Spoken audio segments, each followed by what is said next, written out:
Amigos queridos, ¿cómo están?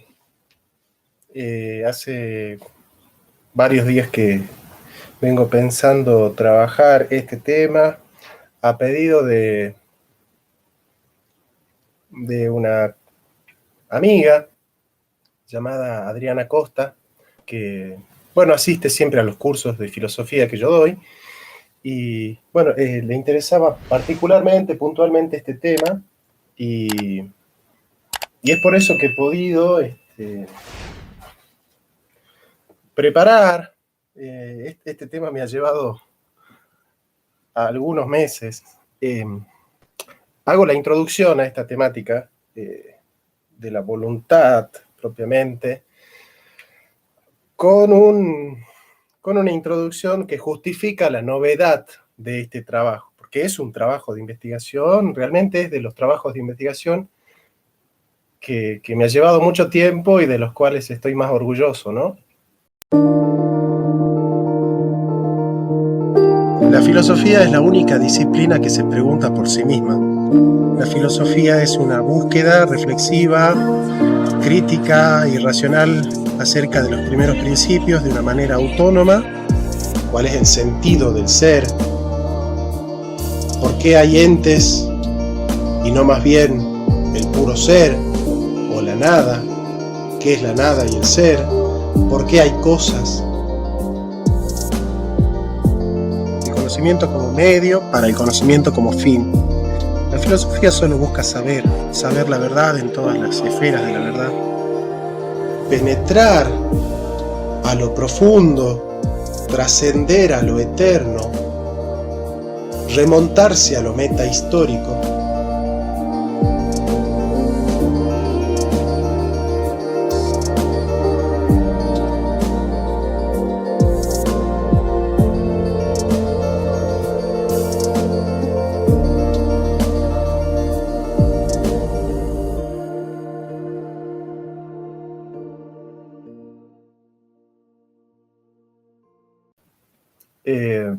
Nosotros tenemos en la filosofía muchas ramas y cada rama se encarga de un sector de la realidad. Tenemos la ética, la nociología, la antropología, la filosofía del lenguaje, la filosofía de la ciencia, de la historia. Bien, hasta ahí estamos. El problema es que la inteligencia y la voluntad se trabajan en la antropología filosófica, es decir, son atributos operativos en el hombre trascendentes, sirven para que el hombre se relacione, interactúe y se perfeccione en base a su relación con el mundo exterior a él. Y en Dios son atributos operativos inmanentes. Es decir, Dios conoce y quiere siempre en él. Buah. Bien, entonces nosotros decíamos que los atributos operativos, que son la inteligencia y la voluntad, se estudian en la antropología filosófica. Pero la inteligencia, además de ser abordada en la antropología filosófica, también es abordada en la nociología, digamos, una parte grande, la parte más propia en la nociología, que es el estudio del conocimiento, y la otra parte en la epistemología. Bueno, depende también qué se entienda por nociología y por epistemología. La escuela francesa y la inglesa difieren en cuanto a eso, ¿no? La alemana también. Pero voluntad no se estudia como un apartado específico como lo hace la nociología, sino que se aborda subsidiariamente o preambularmente en la ética. Aunque no todos los éticos, los filósofos de la ética, han desarrollado una teoría de la voluntad, sí es normal en la filosofía clásica encontrar un apartado de voluntad como preambular. Vamos a ver por qué. Pero no hay un apartado dedicado al estudio de la voluntad. Y es por eso que nosotros estamos trabajando en la construcción de una nueva disciplina que tenga por objeto de estudio un apartado específico y singular de la voluntad. Y a esta disciplina la he llamado volología, porque volo significa voluntas, volo significa quiero, ¿no? Voluntas es voluntad. Volología es el estudio del querer, ¿eh? Es el estudio del querer. De tal manera que el abordaje de este atributo de la voluntad es importante hacerlo autónomamente y en diálogo con la psicología moderna y sobre todo con el psicoanálisis, porque desde la llegada del psicoanálisis se ha dejado de hablar de la voluntad. Se ha dejado de hablar de la voluntad. Se habla de consciente e inconsciente. Y después alguno de inconsciente colectivo, pero se habla de conciencia e inconsciente, ¿no? Y se le da como atributo operativo motor, ese atributo operativo motor es el inconsciente. Es la conciencia y el inconsciente. Entonces, desde el psicoanálisis no se habla tanto, ahora ya se está empezando a hablar, de voluntad. Nosotros vamos a empezar a hablar de voluntad en diálogo con Schopenhauer, en diálogo con Freud, en diálogo con Nietzsche, en diálogo con Lacan. Y es por eso que la novedad está justificada, es decir, un apartado exclusivamente de la voluntad es necesario para abordar la temática propiamente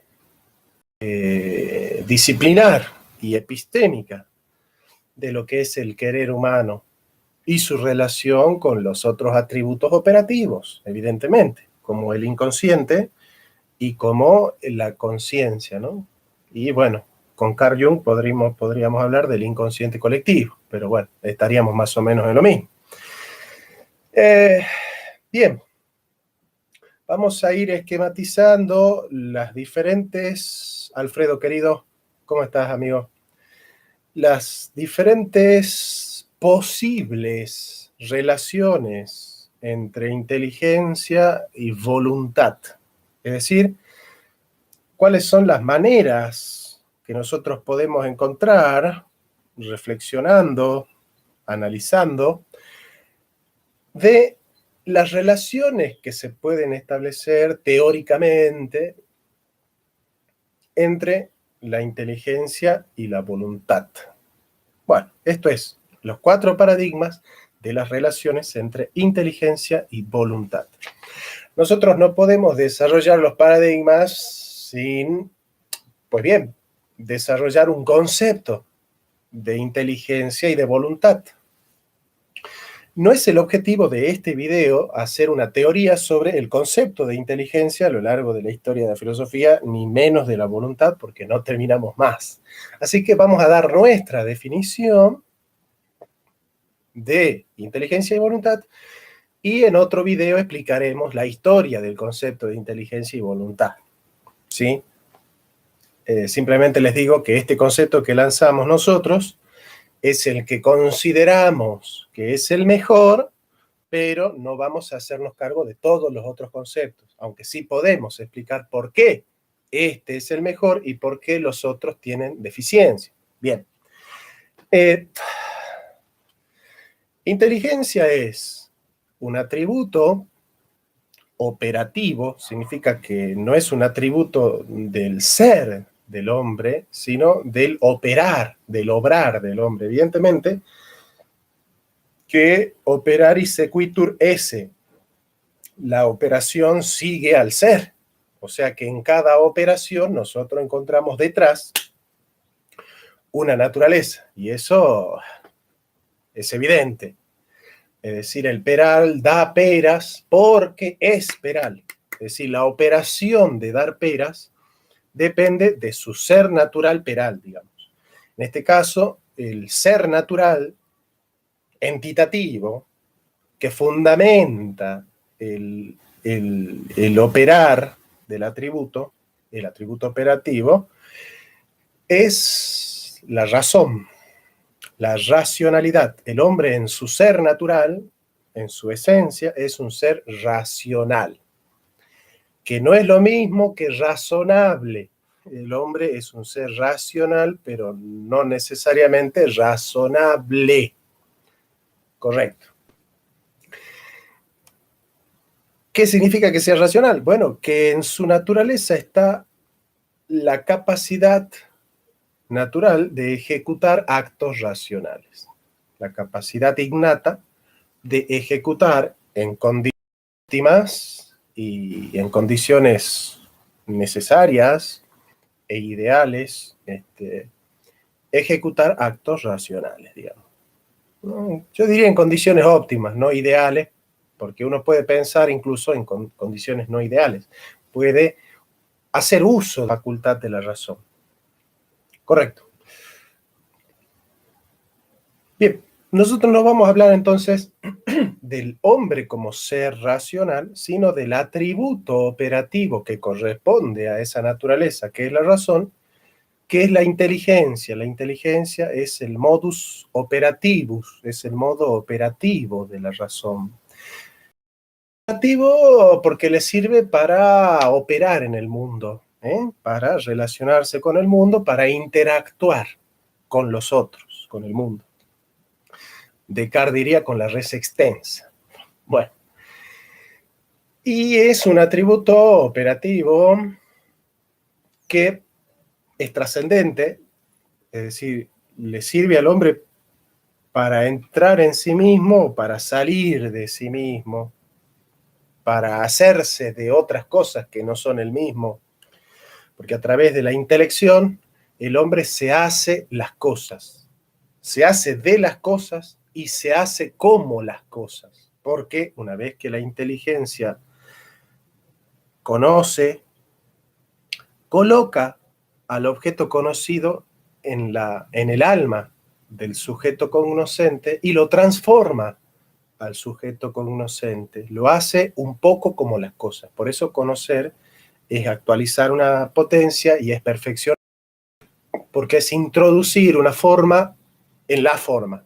Y al introducir una forma en la forma humana, que es el alma se perfecciona, ¿no? Sobre todo si el conocimiento es un conocimiento virtuoso, loable. Por eso la Sagrada Escritura dice, en todo lo noble, en todo lo digno, en eso pensad. Muy bien. Tiene por objetivo la inteligencia el conocimiento de la verdad.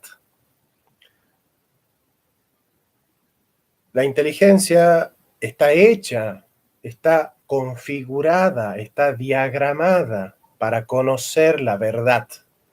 Solamente en la verdad la inteligencia encuentra su objeto y se calma. Y encuentra sosiego, lo que los griegos llamaban ataragia. Es decir, el intelecto en su deambular, digamos, en su erótica, el intelecto no descansa,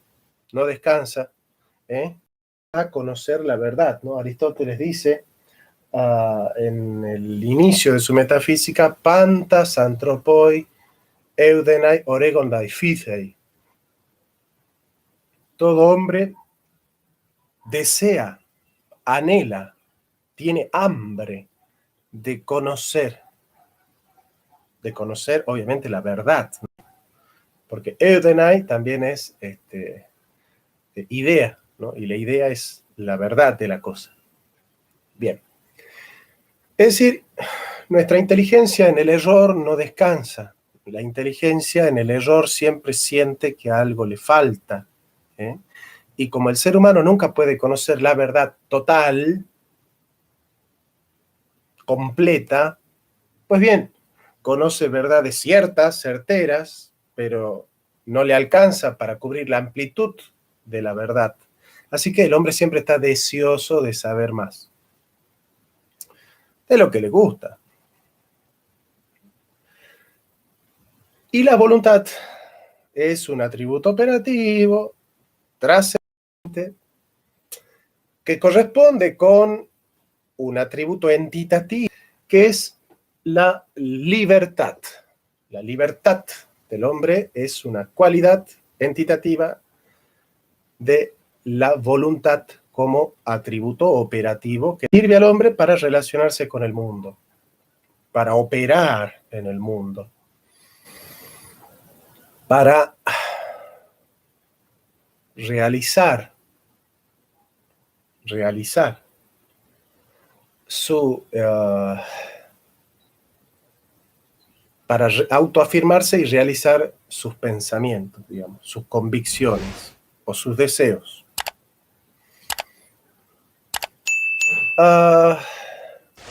El objetivo de la voluntad, el objeto propio de la voluntad, es el bien. La voluntad opera practicando, obrando el bien, y su objeto es el bien. ¿Qué quiere decir eso? Que el hombre quiere y quiere y quiere hasta que encuentra el bien. Que es el bien, es también su bien, pero no es solo su bien, sino el bien absoluto. La voluntad siempre tiende al bien, está hecha para querer el bien. La voluntad puede practicar el mal, pero no en tanto que mal, sino en tanto que bien. Eso ya lo vamos a ver después. Pero está hecha para descansar en su objeto, que es el bien. Una voluntad que reposa en su objeto, que es el bien, que ya sabemos que es Jesucristo, la voluntad descansa. Hasta que la voluntad no encuentra el bien, no descansa porque no encuentra su objeto. Bien. Entonces ya hemos dicho que la inteligencia y la voluntad son atributos operativos trascendentes que nos sirven para relacionar con el mundo y con nosotros mismos, de alguna manera. Y para perfeccionar nuestras potencias, para actualizar nuestras potencias y perfeccionarnos, y de esa manera humanizarnos. Por eso, un hombre libre e inteligente es más plenamente humano, es más dignamente humano, digamos. Bien, ahora sí, ya entramos a los paradigmas. Sí, ya hicimos un preámbulo razonable y ahora ya ingresamos a la temática. Bien, yo les dije que nosotros tenemos 4 paradigmas de las relaciones entre inteligencia y voluntad.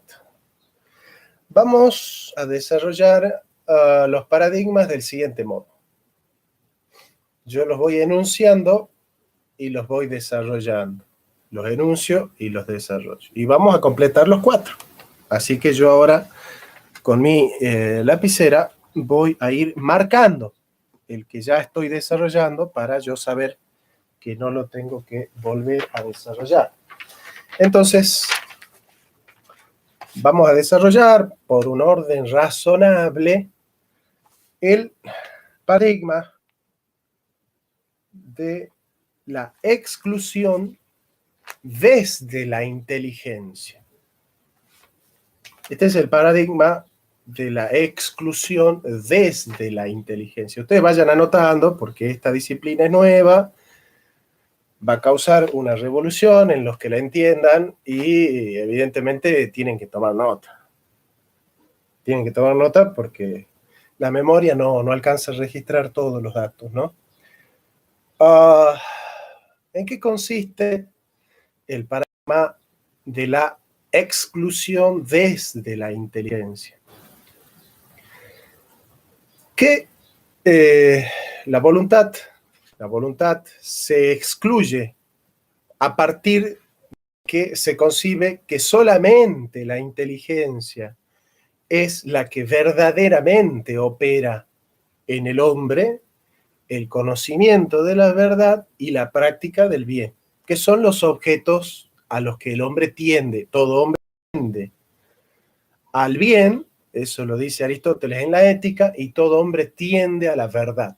Eso lo dice en la Metafísica.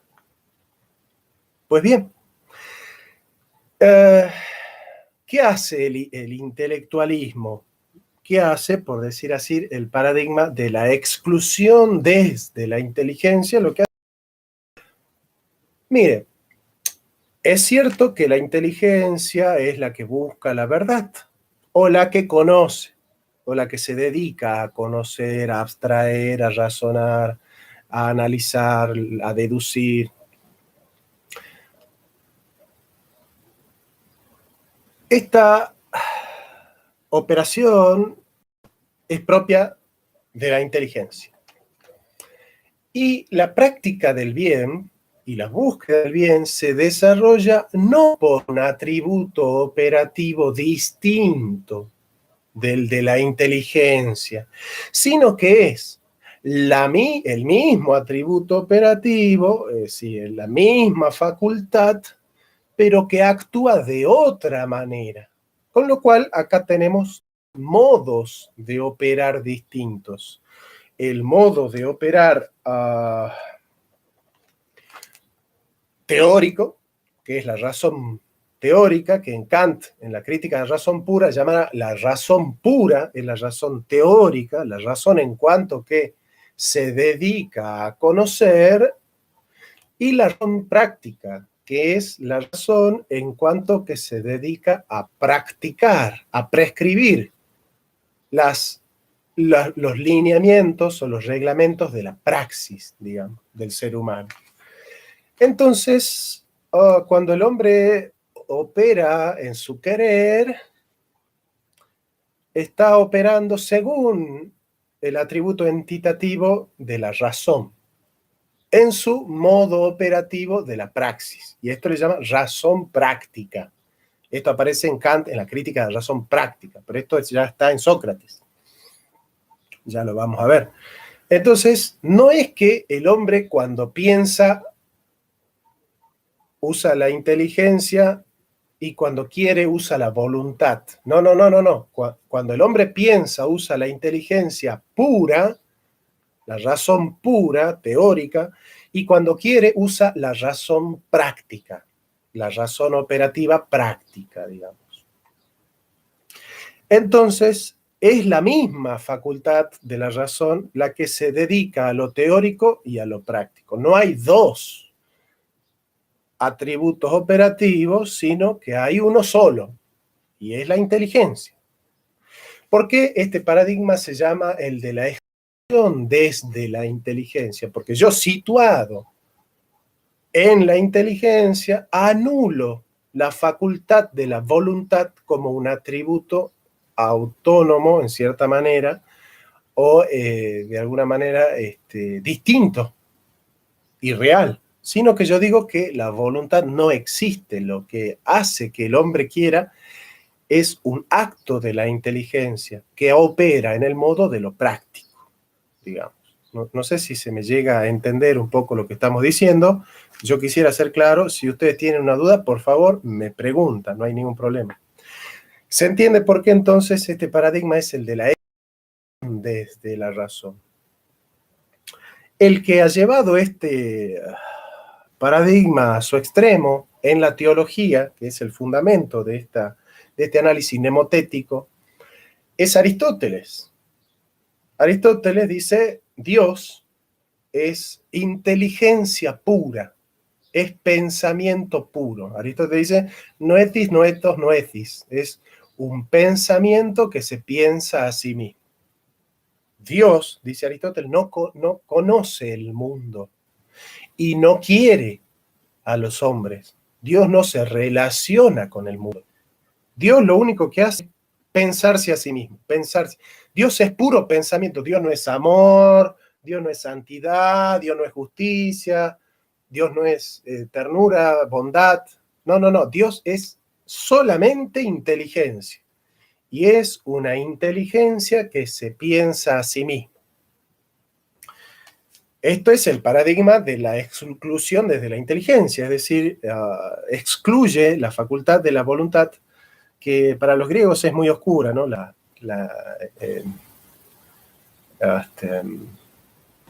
búlesis es muy oscura, ¿no? Pero no aparece la voluntad en Aristóteles, en Dios. En el hombre va a aparecer de otra manera la búlesis, ¿no? Pero bueno, en Dios ya está el paradigma del intelecto autotético en Aristóteles. Y en Sócrates va a aparecer, y esto es propio de la exclusión desde la razón propiamente, que eso es lo que yo les quiero desarrollar un poco acá. Voy a seguir un autor especialista en Sócrates, me parece que es el mejor, que se llama Brunswick. Brunswick. B larga, R-U-N-S-H, V corta, I-C-G. Brunswick. ¿Qué dice Brunswick? Que Sócrates es el inventor de la razón práctica. La razón práctica que va a tener su culminación en la ética de Kant está consagrada ya en Sócrates, nos dice Brunswick, ¿no? Brutux sostiene que es el fundador de la ciencia moral. Esto es algo que yo lo quiero dejar como reseña, pero no lo voy a desarrollar ahora. Y es que la diferencia en ética entre aquellos que hablan de valores y los que hablan de virtud es que los valores pueden ser aprendidos con el intelecto.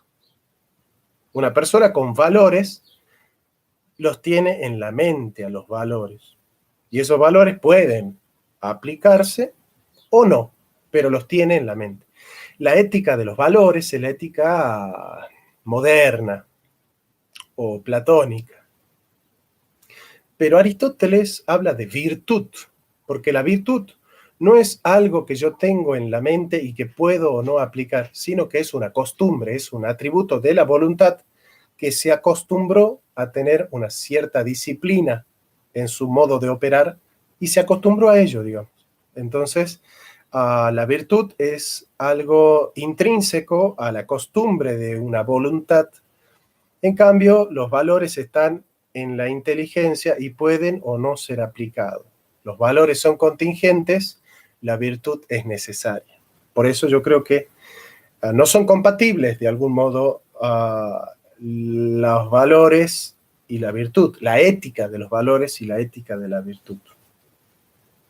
Hay un libro del doctor Alberto Vuela que se llama Valores contra Virtudes, ¿no? Bien, ¿qué desarrolla acá Sócrates? Sócrates, aunque se limita al campo moral, conserva el fondo racionalista de los presocráticos y de los sofistas. En el realismo griego prevalece el objeto sobre el sujeto. Es decir, la determinación que produce el objeto en el sujeto es eficaz para la filosofía griega. Al griego no le costaba trabajo comprender que el entendimiento aprendiera la verdad. La tesis de efectividad de el objeto influyendo en el sujeto, que se llama la intencionalidad, la intentio, Avicena va a desarrollar la intentio materiata, es efectiva, es efectiva. Pero si se cuestiona el griego que fuera posible el error. ¿Cómo es posible el error? ¿Cómo es posible conocer el me-on, la nada, digamos, ¿no? El objeto ejerce sobre la inteligencia, el objeto querido ejerce sobre la inteligencia una especie de determinismo necesario. Aparece el objeto que mueve a la inteligencia práctica y el hombre lo quiere necesariamente, lo busca necesariamente. No tiene el hombre la libertad de ante un objeto deseado decir que no.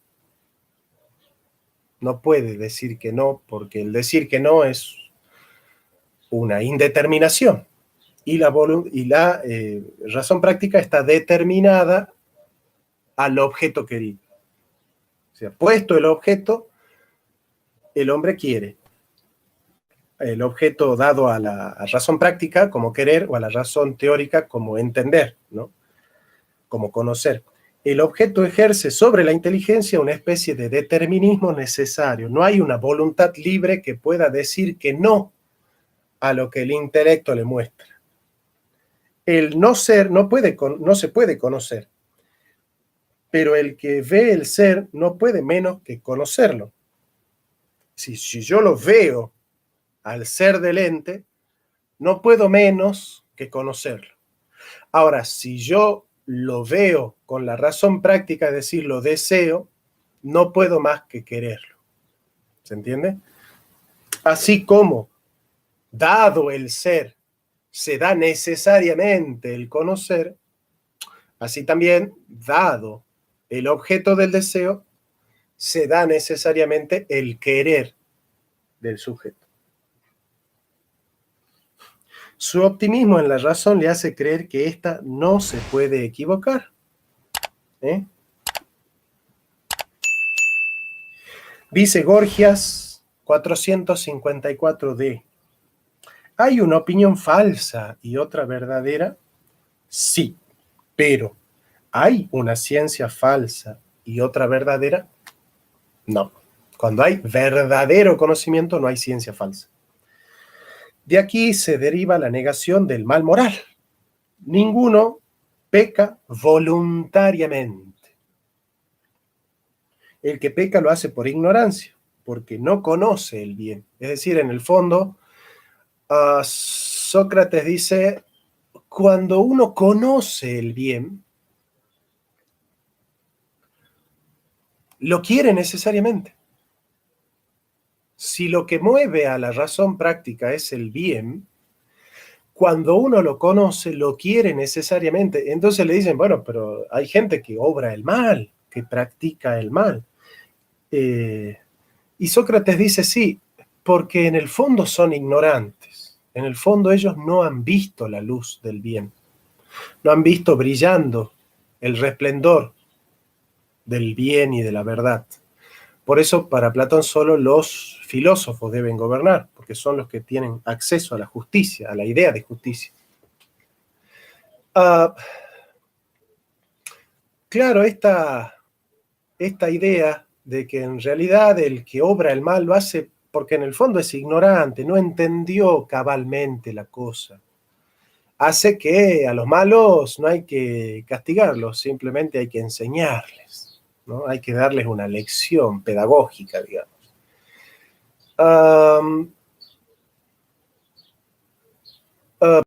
Sofía tiene una misión ética importante, ¿no? Una misión mistagógica y pedagógica de primer orden. Pero lo que yo les quería decir es que si la inteligencia conoce el ser, si aparece el ser, la inteligencia lo conoce necesariamente. No se puede manifestar el ser y que la inteligencia no lo conozca.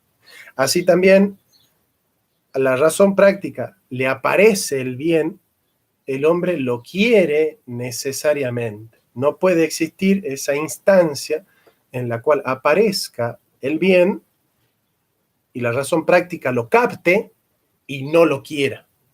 O sea, la razón práctica no tiene la facultad de decirle que no a su objeto.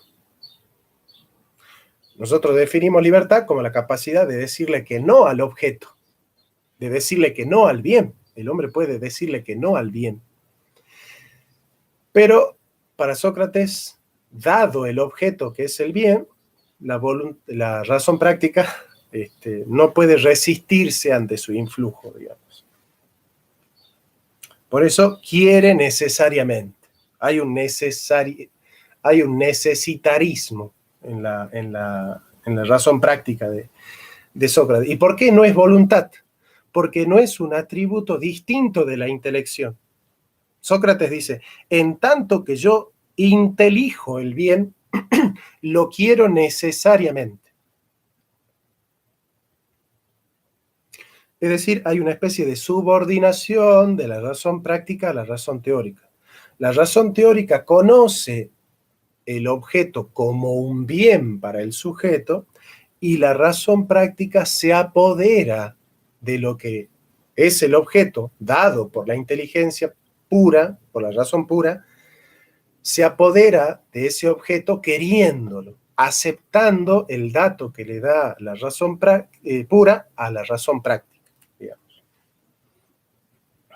Así como el entendimiento no puede conocer el no ser, tampoco la voluntad puede querer el no bien, es decir, el mal, pues la voluntad está determinada necesariamente al bien, ¿no? Hay un determinismo del objeto sobre el sujeto.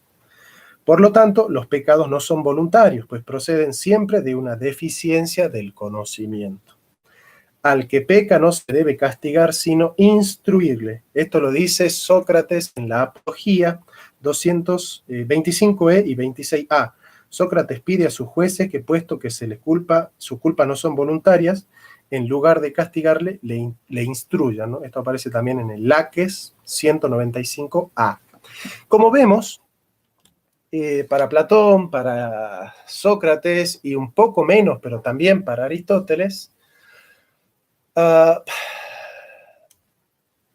la inteligencia opera en lo teórico y en lo práctico, y es ella misma la que nos lleva al bien y a la verdad, digamos. Este es el paradigma entonces de la exclusión desde la, dijimos, desde la inteligencia, ¿no? Bien, ahora vamos a desarrollar otro paradigma, si es que se hace entendido este, ¿no? Que es el de la exclusión desde la razón. El paradigma de la exclusión desde la razón sostiene que solamente hay voluntad en el hombre y en el mundo. No existe la inteligencia. La inteligencia es una ficción, una pantalla. El único atributo operativo es la voluntad. Bien, ¿quiénes son los que van a sostener exclusivamente esta tesis? Son Nietzsche y Schopenhauer. Mejor dicho, Nietzsche como lector de Schopenhauer. Bien, ¿qué dice entonces Schopenhauer? Dice, en este mundo es una voluntad, y todo lo que conocemos es solo una representación de esa voluntad. Es decir, este mundo es un querer que se quiere a sí mismo, es la cosa en sí de Kant. Esta voluntad nos hace a nosotros querer, estar en constante deseo, querer, un deseo que se desea, un deseo que desea. Hegel dice, el hombre es un deseo que desea deseos. Y estamos en profunda insatisfacción cuando no tenemos el objeto, y cuando lo tenemos tedio porque nos damos cuenta que ningún objeto satisface nuestro deseo. Entonces, de alguna manera siempre estamos condenados a desear y a desear, porque si no lo tengo, porque no lo tengo, y si lo tengo, porque ya lo tengo y me cansé de tenerlo y quiero otra cosa. La voluntad siempre es querer y querer y querer. El hombre es un querer que se quiere a sí mismo, siempre inagotable e insatisfecho. Hasta que el hombre trabaja en su no voluntad y llega al nirvana, que es el estado donde uno ya no desea, ¿no? Porque la vida es deseo, ¿no? Es desear vivir. Desea no vivir, cuando ya no desea vivir, posterga ese deseo de vivir y puede llegar al nirvana. Como acá vemos entonces, Schopenhauer excluye, este es el paradigma de la exclusión desde la voluntad, porque, dice Schopenhauer, la inteligencia es un fantoche.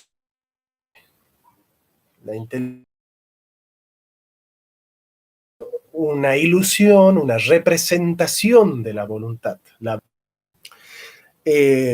No existe como atributo operativo propio, autónomo, independiente, real, digamos, ¿sí? Sino que es una ilusión, es una creación de la magia de este mundo, donde este monstruo, que es una voluntad, nos construye esa ficción de que hay un yo, de que hay un mundo, de que hay un Dios, de que hay una individualidad, de que hay tras el mundo historia, tiempo, ser, ente.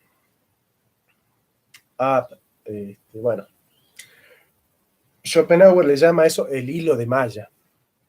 ¿No? Es decir, solo hay voluntad. Lo que nosotros atribuimos a la inteligencia es solo una representación de una escenograficación teatral que construye la voluntad de este mundo, ¿no? Que es una especie sí, de trasmundo, así le llama Schopenhauer. Y Nietzsche dice, la verdad es la construcción de la voluntad, de la voluntad de poder del poderoso. Por eso los aristócratas dicen nosotros los veraces, porque nosotros cuando queremos, con nuestro poder de los aristócratas, de los capaces, ¿no? Del Übermensch, del superhombre. Con lo cual, la verdad no es que se conoce por la inteligencia, ¿no? La mentira y la verdad siempre están en sentido extramoral. Por eso no hay hechos, hay interpretaciones, porque en la interpretación el hecho es conocido por la pura inteligencia, pero eso es un fantoche, porque la verdad es la mentira más eficiente, dice Nietzsche. Pues bien, nosotros ya tenemos entonces el paradigma de la exclusión desde la inteligencia y acabamos de desarrollar el paradigma de la exclusión desde la voluntad. La voluntad, cuando conoce la verdad, lo hace por una petición de principio de la voluntad de poder, y cuando conoce el bien o cuando forja el bien, lo hace porque construye el bien a través de un movimiento de la voluntad como, como una autoelicitación, es una voluntad autotética, digamos, ¿no? Que se mueve y la voluntad forja el bien. El lema de esta idea es bonum quia volitum. Bonum, con B larga, quia volitum. Las cosas son buenas porque son queridas por la voluntad del superhombre, por la voluntad de la aristocracia, por la voluntad de Dios.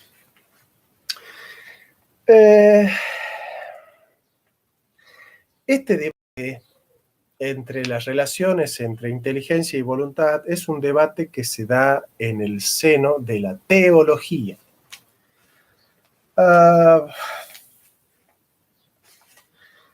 Bueno, ya desarrollamos Sócrates, Platón y Aristóteles. Vamos a ver ahora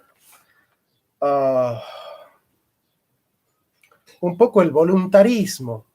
¿Qué es el voluntarismo? Es el tercer paradigma que se llama el paradigma de la subsunción desde la voluntad. Entonces, ¿qué sostiene este paradigma? Efectivamente, la inteligencia es un atributo operativo que tiene su propia dinámica.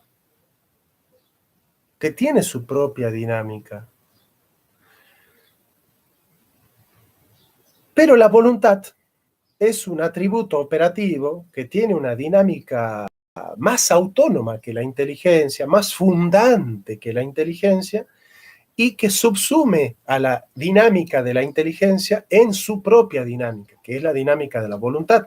De tal manera que la inteligencia opera como un atributo distinto y real de la voluntad, pero opera siempre subsidiado, siempre dependiente, siempre remitiéndose al influjo de la voluntad. Es la voluntad la que absorbe o regula o determina la operación de la inteligencia, digamos.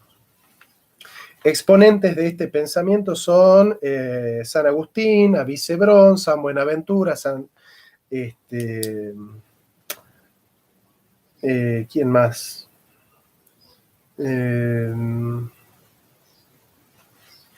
Alejandro de Ales, y obviamente Escoto, como el más grande de todos.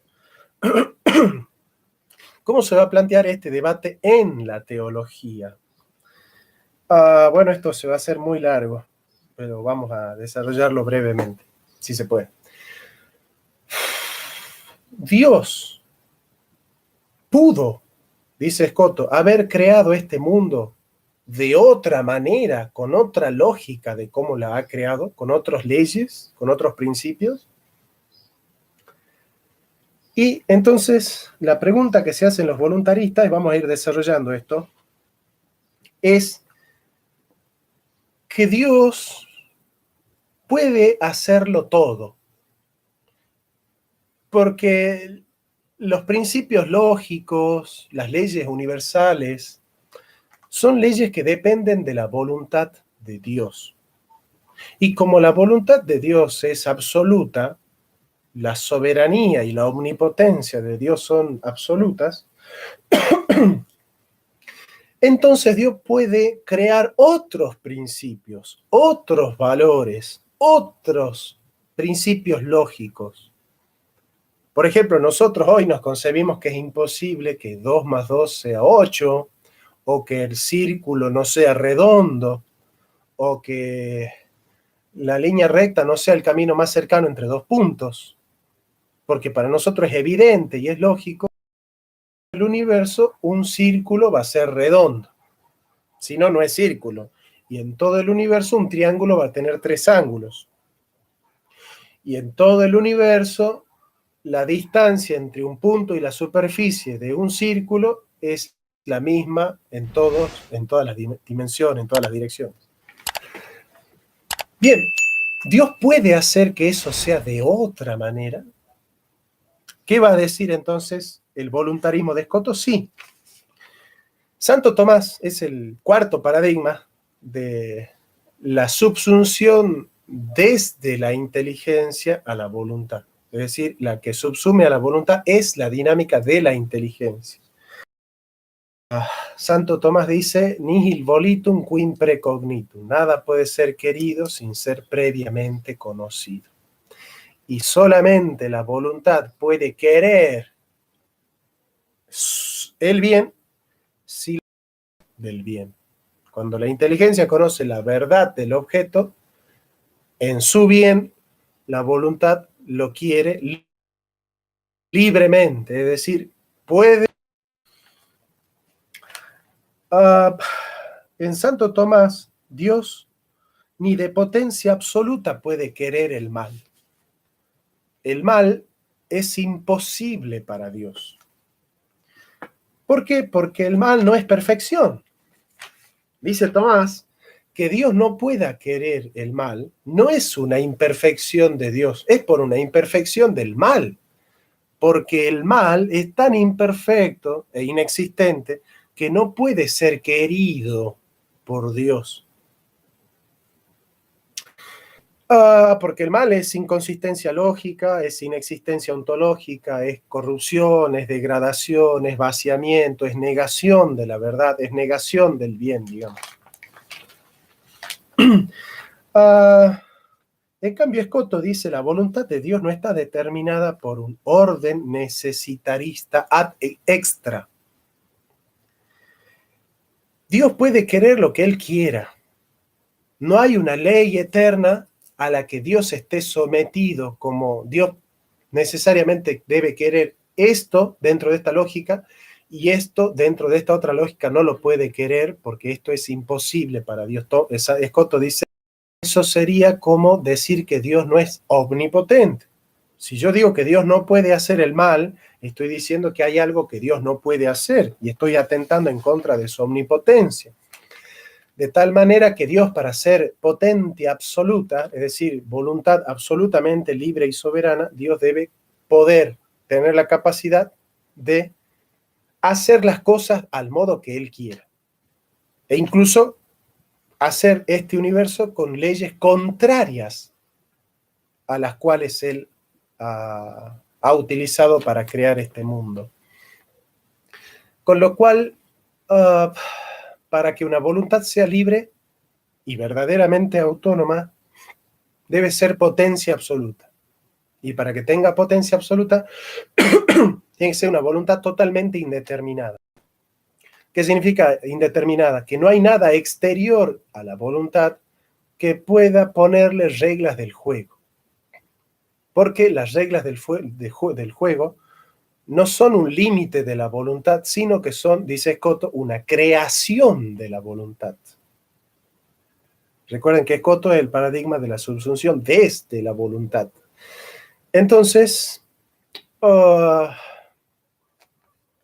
Scoto dice que Dios no pueda hacer el mal, significa que hay algo fuera de la voluntad de Dios, ad extra, que es una determinación y una limitación de su voluntad.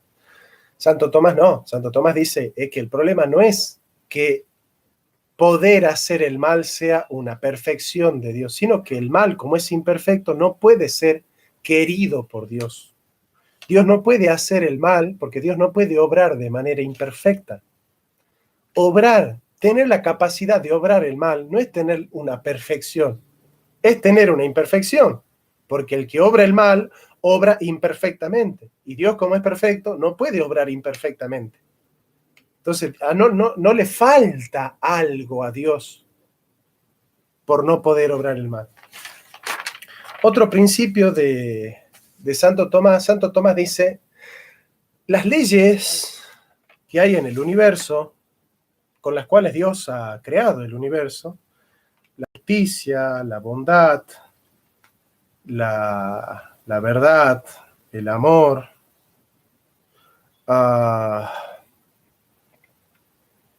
la unidad, el ser, la belleza, no son atributos, son atributos perfectos. Y esos atributos perfectos se distribuyen en las criaturas al modo de la esencia de cada criatura, se participan al modo de la esencia de cada criatura. Pero todas las perfecciones con las que Dios ha creado el universo son las perfecciones que hay en él. Es decir, la belleza no es una idea que Él ha creado, que está fuera de sí mismo. La belleza forma parte de lo que Dios es. La unidad forma parte de lo que Dios es. La verdad, la belleza, la santidad, la perfección, la infinitud. Bien, la belleza son atributos que están en Él. Entonces, hay una lógica. Voy a tratar de hacer una especie de... A ver si puedo hacer un dibujo para explicarlo. Si nosotros tenemos una torta, bueno, me falló el lapicero. A ver. Si nosotros dibujamos una torta, está incompleta, pero ustedes imaginen una torta y en cada aspecto en cada segmento de la torta ponen un atributo de Dios. Cada atributo de Dios es coherente con el otro. No hay un atributo de Dios que sea disonante con respecto al otro. Entonces, por ejemplo, yo digo, Dios es uno. Sí, Señor. Y es verdadero. También. Y es justo. Perfecto. Soberano. Exactamente. Infinito. Excelente. ¿Qué más? Dios es el ser. Correcto. Es eterno. Muy bien. Omnipotente. Perfecto. Todos esos atributos están en Dios y como en Dios son un solo estos atributos en Dios conforman un solo ser, conforman un solo ser. Son coherentes en sí mismos porque pertenecen a la misma sustancia y a la misma naturaleza. Nosotros hacemos bondad, son atributos distintos, pero en Dios son uno solo. Pertenecen al único ser y a la única naturaleza de Dios. Sustancialmente son uno solo, formalmente son distintos, porque la inteligencia para conocerlos lo dice.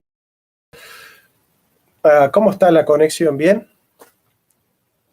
Entonces, claramente, desde esos atributos, Dios descubre las leyes de lo que se puede hacer para hacer bien las cosas. Cuando Dios crea o hace algo, lo hace al modo de su ser, porque la operación sigue al ser. ¿Y qué les parece a ustedes? Si un ser perfecto hace todo según su modo de ser, porque uno siempre hace las cosas al modo de su ser, ¿no? Y Dios es perfecto y bueno, ¿cómo hace las cosas? Perfectas y buenas. Es una imperfección que Dios no pueda hacerlas. Claro, ¿cómo no va a ser bueno si lo ha hecho Él mismo? Para Escoto es una imperfección mal, digamos. Escoto tiene esa mente. Vos para ser libre tenés que tener la capacidad de violarla a la ley, de cometer injusticia, de hacer el mal, de alguna manera. Me cuenta que la conexión es inestable. Puedo verme a mí mismo. Si llevar a cabo la conexión o si la conexión está trabada, otro video. Sí, yo creo que cortamos y hacemos otro video con mejor conexión. Pero lo que vamos a ir dejando como cierre, evidentemente ninguno.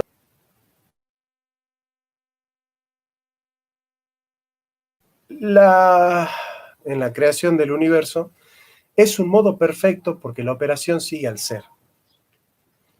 Y si la operación sigue al ser, Dios no puede hacer algo imperfecto. Entonces, de suyo, que no es una imperfección, que no puede hacer algo peor de lo que Él lo ha hecho, porque siempre que Él hace, lo hace de la mejor manera posible. Por eso Leibniz dice, este es el mejor de los mundos posibles. Este debate ya lo vamos a profundizar en cuanto al voluntarismo y al intelectualismo de Santo Tomás, porque Escoto dice, estas leyes de Dios son buenas porque Dios las quiso así. Dios podría querer que sean buenas otras leyes y seguirían siendo tan buenas como las anteriores, porque que sean buenas no depende de lo que es Dios en sí mismo, en su esencia, sino de Dios la que determina qué cosa es buena y qué no. Santo Tomás dice lo que determina qué es bueno y eterna, que hace que la bondad sea lo misma, idéntica a sí misma. Escoto dice, no, todas las perfecciones de la bondad, de la belleza, son perfectas al modo de cómo Dios las quiera. Dios podría querer que lo malo sea bueno y lo bueno sea malo, o que Dios podría querer otra cosa y sería tan Dios quiera como lo que hoy quiere, porque no hay nada necesario en este mundo, todo está sujeto a la contingencia del querer soberano. Matar es malo, ¿no? Yo pregunto y digo, posesión de la vida plena en sí misma, y todo aquel que atente en contra de ese atributo que él ha puesto en una criatura digna como su imagen y semejanza que es el hombre, está pecando. Y Escoto no daría una explicación racional. Escoto diría, matar es malo porque Dios lo prohíbe. Y decir la verdad es bueno porque Dios lo manda. Es decir, en última instancia, las cosas son buenas porque Dios las quiere. Tomás dice, no, las cosas son buenas porque son consonantes con Dios, que es la bondad. Y son verdaderas porque son consonantes con Dios, que es la verdad. Bien. Bueno, ese es el análisis. Tenemos problemas de conexión, pero vamos a seguir profundizando. La inteligencia. Solo hay un solo atributo que es la inteligencia, que en su modo práctico es razón práctica y en su modo teórico es razón pura. Paradigma de la subsunción de la exclusión desde la voluntad. Hace rato es el de la exclusión desde la inteligencia. Paradigma de exclusión desde la voluntad. Solamente hay voluntad. Paradigma de la subsunción desde la voluntad. Las cosas que el intelecto conoce como verdaderas o que entiende como buenas, las entiende como buenas porque la voluntad las quiere de esa manera. Es decir, las cosas que el intelecto capta como buenas para el sujeto depende de que la voluntad la quiera como buena para el sujeto. La inteligencia está subordinada a lo que quiere la voluntad. El bien no es el bien que conoce objetivamente el sujeto en las cosas, sino que es el bien que construye el sujeto subjetivamente con su voluntad. Es la voluntad del sujeto la que hace que algo sea bueno o sea malo. En el caso de la teología voluntarista, es la voluntad de Dios. Subsunción desde la inteligencia. Las cosas son queridas en la medida en que son conocidas por la inteligencia objetivamente en las cosas. Hay cosas que son buenas, las cosas son buenas en sí mismas. El sujeto las conoce con la inteligencia y le comunica esa bondad a la voluntad para que la voluntad quiera. La voluntad no puede querer como bueno aquello que la inteligencia no haya conocido en la cosa como bueno, digamos. Ese es el paradigma de la subsunción desde la inteligencia, que es el de Santo Tomás, por ejemplo. Bien, acá están puestos los paradigmas, pero nosotros vamos a seguir profundizando en otro video sobre estos temas para que se entienda cada vez un poco mejor. Y si tienen alguna duda, me escriben. Bueno, me quedé sin saber realmente si la conexión es buena o mala. Nadie me pudo avisar. Pero bueno, calculo que era mala. Sí, calculo que era mala. Había programado una clase de 2 horas. Pero bueno, ante la duda de no saber si la conexión es buena o mala, prefiero cortarla y volvemos en otra ocasión, ya con más seguridad, con más confianza, de saber que efectivamente la conexión está funcionando bien. Bueno, a seguir este desarrollo que es apasionante, ¿no? Pero bueno, ya tenemos volcados los 4 paradigmas y con eso vamos a seguir adelante. Muchas gracias.